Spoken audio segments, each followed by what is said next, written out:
Hello, welcome to the Art of the Oracle. I'm so happy to read for you today. As you can see, I have 3 decks.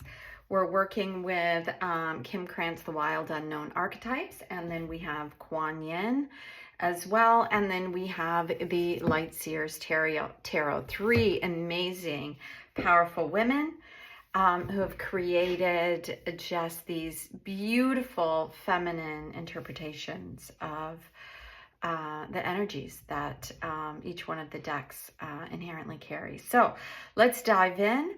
I did hear, I'm feeling really open-hearted today, and I heard as I was leaning into this reading today to do just that, to lean into love, despite what some of the chaos feels like on the outside, but to lean into love. So we're going to start today with Kim Krans and ask for, I should have grabbed that card. It's like, I just saw a card that just kept, so if it was meant to be, it was meant to be. Okay, so the card that I think wants to come out is, I'm going to grab 2 cards here. I think is this the second? It's funny, yeah, there we go. Those are the 2 cards that we're going to grab today. And then I feel like they want to go this way as well. I feel like the Temple and the Animal. So this is card 39 and this is card 19. So there's interesting numbers in there, which we'll dive into. And maybe we'll do that first. Maybe I'll dive into the energy and the interpretation. So the one thing that I'm noticing first, obviously beyond the 9s, is that we have this triangular kind of temple prayer arena.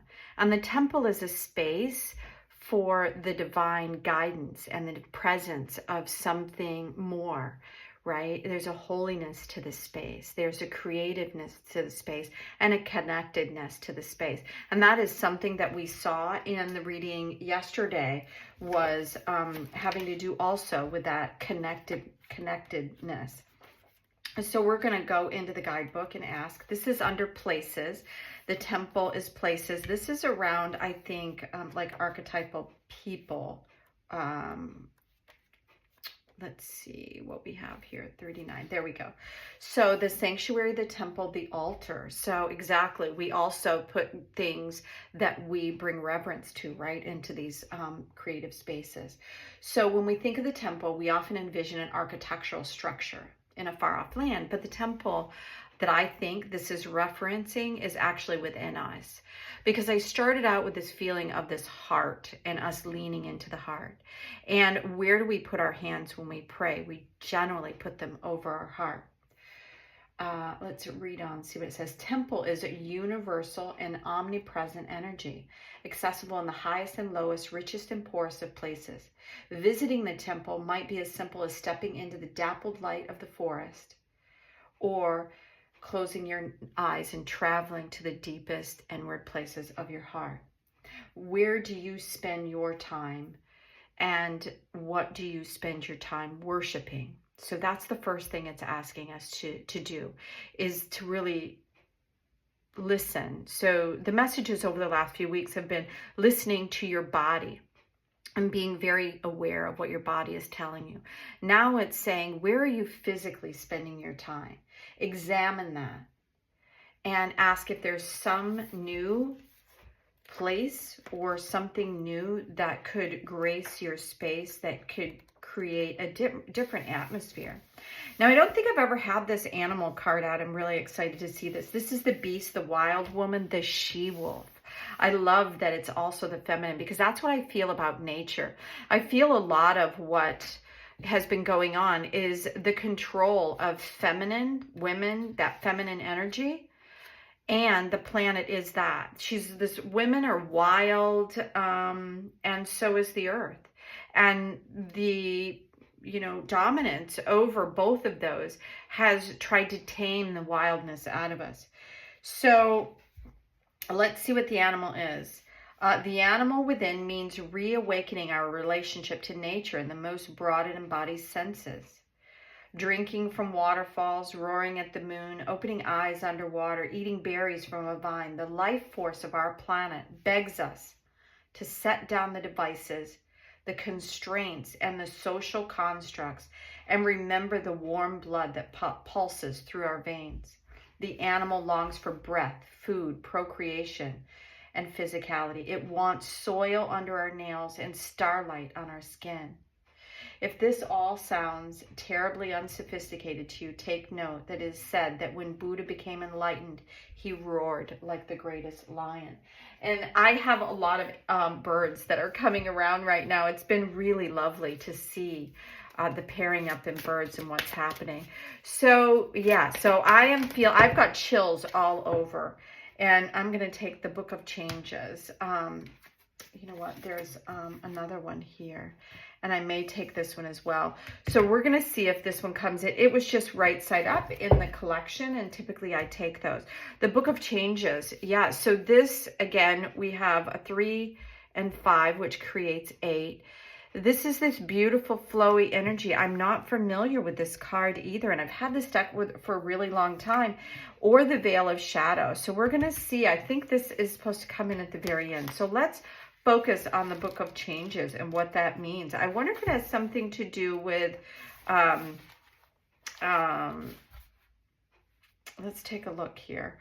What's the word? The Akashic, that's what I was thinking. I wonder if it has something to do with the Akashic. It says, just like a beautiful but unusual melody, the divine plan is unfolding through your life, although it isn't always predictable.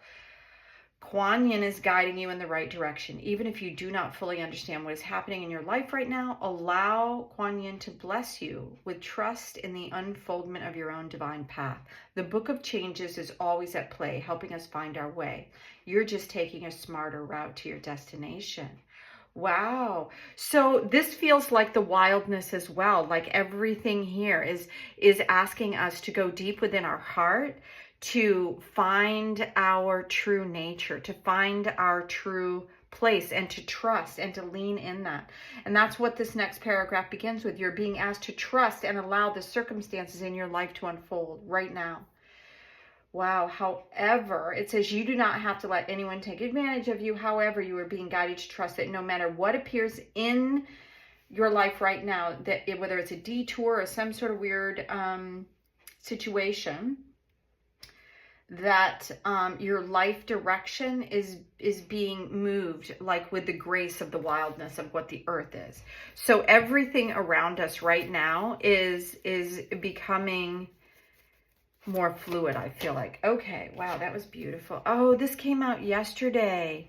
This was the final card in yesterday's message, the coming together. Yeah, so I feel like all this is saying trust and be more in your own true nature. I'm reading a book on the heroine's journey instead of the hero. It's about women in our journey because we have been, you know, not given that. Okay, so we have a couple more things. These two are showing themselves first, so we're going to take those. Yeah, so wow, this is beautiful. So we have 3 cards here that feel like they're a little bit different. So I'm going to stick with these right now. This is asking us to kind of really lean into our heart, that things are changing right now. There's divine pairing. Something is going to come together, I feel like, for those of you that are listening, and it's going to focus your energy for a new beginning. That's what this is offering. And then we have this veil of shadows that I feel like is relevant on some level. This is card 43. So there's something unseen that is coming in as well. And let's read the final 2 cards. Oh, look at this.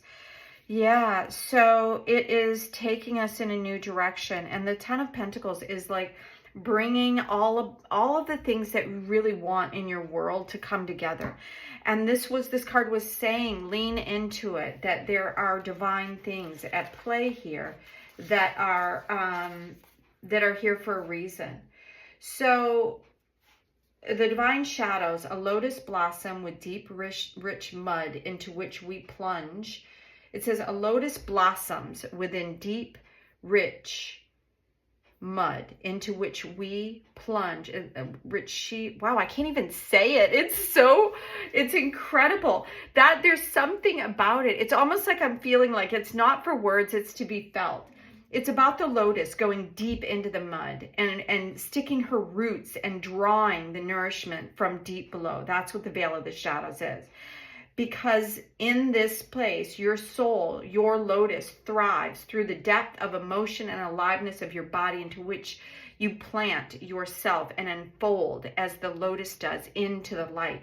This is all about the growth of what's happening right now on the earth and in the planet and within you. And that even though you can't see everything right now, it's all done. And I'm getting chills over this. It's all done with divine grace, taking us into the next development. New ideas are coming, bringing us into this space where we have and be and are part of the world that we want to see. So lean into your heart. Thank you so much for being here at the Art of the Oracle. There is a new day coming, a new energy coming, and this is the moment in time for that. So thank you for bringing your love and light to the channel. Bye now.